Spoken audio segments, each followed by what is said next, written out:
Making crispy bacon is easier than you think. Give me 5 minutes and I'll show you how.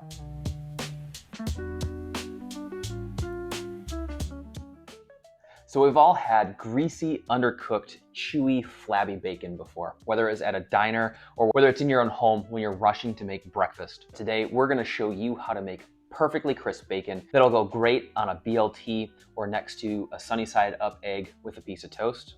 So let's get after it. Step number one in making the perfectly crisp bacon is to find the right bacon for you.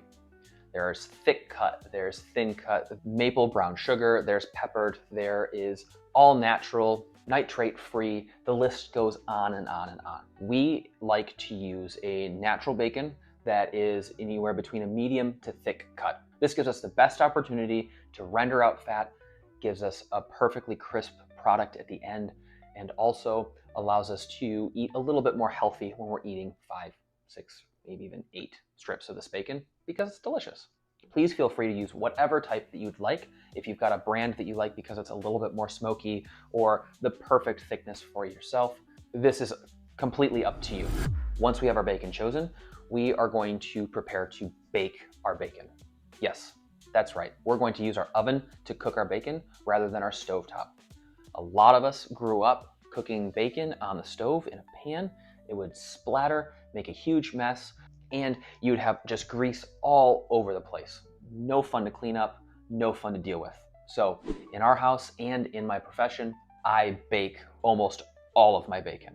So we're going to get a sheet tray and some parchment paper ready to go. We are going to take our bacon, release it from its container, and then we're going to lay single strips down in a single layer so that way they have a little bit of space in between each other. They're not touching each other. They're not overlapping. Once that bacon is laid out in a single layer, not touching, we're going to move to our next step and we're going to bake our bacon. We're going to cook our bacon at about 350 degrees. Inherently, bacon has a lot of fat in it. We are going to use this 350 degree oven to allow us a little bit more cook time. That heat's going to render out more of that fat and give us not only a more crispy product, but it's going to give us a bit of a leaner product, which in the end will be just a touch healthier. Once that oven is completely preheated to 350, we're going to put that sheet tray of bacon in, and we're going to cook it roughly between 10 to 15 minutes. Now, I know that's a pretty big swing. It could go a little bit longer, but it's all dependent upon what kind of bacon you're using. The thicker the bacon, the longer it's going to take to cook.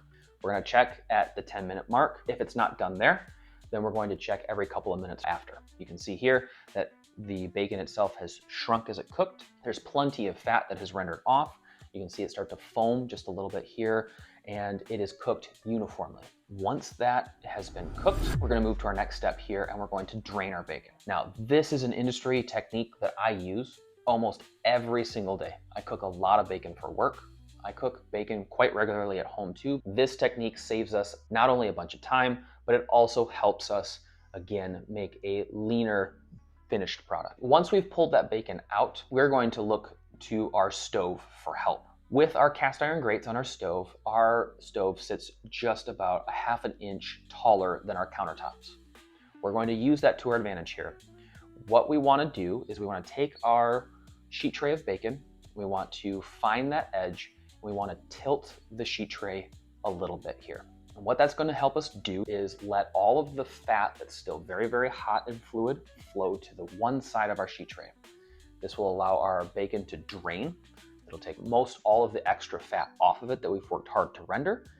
And this will help us pool up that bacon grease that we can then use for other applications, such as cooking popcorn in, making dressings for like a hot spinach and bacon salad, or simply just discarding.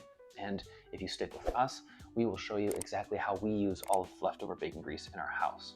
If you don't have a stove with big cast iron grates like we have here, a great alternative is just to take a side towel or a dish towel, fold it into thirds, and then use that to angle that sheet tray of bacon. And just like that, we have crispy bacon. One skill down, 1,000 meals to go. Till the next one, we'll see you.